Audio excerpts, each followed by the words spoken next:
কন্যা রাশি। কন্যা রাশির অধীনে জন্মগ্রহণকারীদের জন্য এই মাসটি মাঝারি ফলদায়ক হবার সম্ভাবনা রয়েছে। এই মাসে আপনাকে আপনার স্বাস্থ্যের প্রতি বিশেষ মনোযোগ দিতে হবে, কারণ গ্রহের সংমিশ্রণ স্বাস্থ্য সমস্যা দেখাচ্ছে। প্রেমের ক্ষেত্রে অনুকূল ফলাফল পাওয়ার সম্ভাবনা থাকবে। অন্যদিকে দাম্পত্য জীবনে উত্তেজনা ও দ্বন্দ্বের পরিস্থিতি থাকবে। আপনাকে খুব ধৈর্য ধরতে হবে, অন্যথায় আপনার সম্পর্কে ভাঙন দেখা দিতে পারে।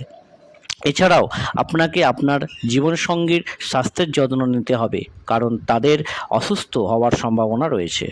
অর্থনৈতিক চ্যালেঞ্জ থাকবেই, তবে আপনাকে ব্যয় নিয়ন্ত্রণের জন্য সম্পূর্ণভাবে চেষ্টা করতে হবে, তবে আপনি ভালো ফলাফল অর্জন করতে সক্ষম হবেন।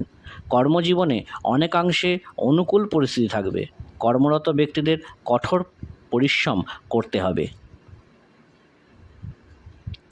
যেখানে বিদ্যুতের ব্যবসা করা লোকেদের তাদের ব্যবসায়িক আচরণের সাথে যথাযথ আচরণ করতে হবে, তবে আপনি একসাথে আপনার ব্যবসার উন্নতি করতে সক্ষম হবেন।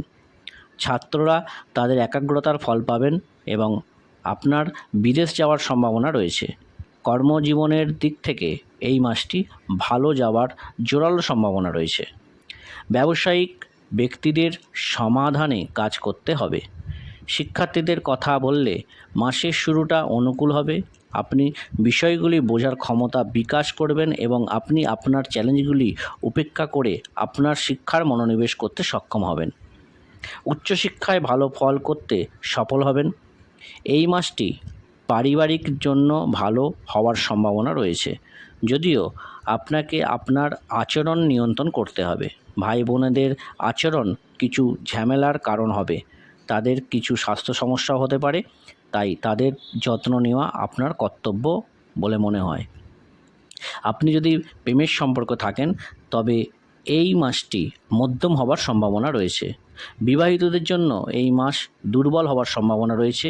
আমরা যদি আপনার আর্থিক অবস্থার দিকে তাকাই, তাহলে এই মাসটি অর্থনৈতিক দৃষ্টিকোণ থেকে দুর্বল হওয়ার সম্ভাবনা রয়েছে। আপনার খরচ বাড়বে, যা আপনার নিয়ন্ত্রণের বাইরে হবে। তবুও আপনাকে ক্রমাগত প্রচেষ্টা করতে হবে, কারণ আয় খুব স্বাভাবিক হবে। স্বাস্থ্যের দিক থেকে এই মাসটি কম অনুকূল মনে হচ্ছে। সকালে হাঁটাহাঁটি করলে ভালো লাগবে। ত্বক সংক্রান্ত সমস্যা, রক্ত সংক্রান্ত সমস্যা আপনাকে বিরক্ত করতে পারে। উপায়: আপনার প্রতিদিন ভগবান শ্রী বিষ্ণুর উপাসনা করা উচিত। যদি আপনি সর্ববিদ্যা চ্যানেলটিকে সাবস্ক্রাইব না করে থাকেন, তবে অবশ্যই সাবস্ক্রাইব করে দেবেন এবং এই ধরনের সুন্দর সুন্দর ভিডিও পেতে সঙ্গে থাকবেন। এবং ভিডিওটি কেমন লাগলো জানাতে অবশ্যই লাইক, কমেন্ট ও শেয়ার করতে ভুলবেন না। ধন্যবাদ। কন্যা রাশি।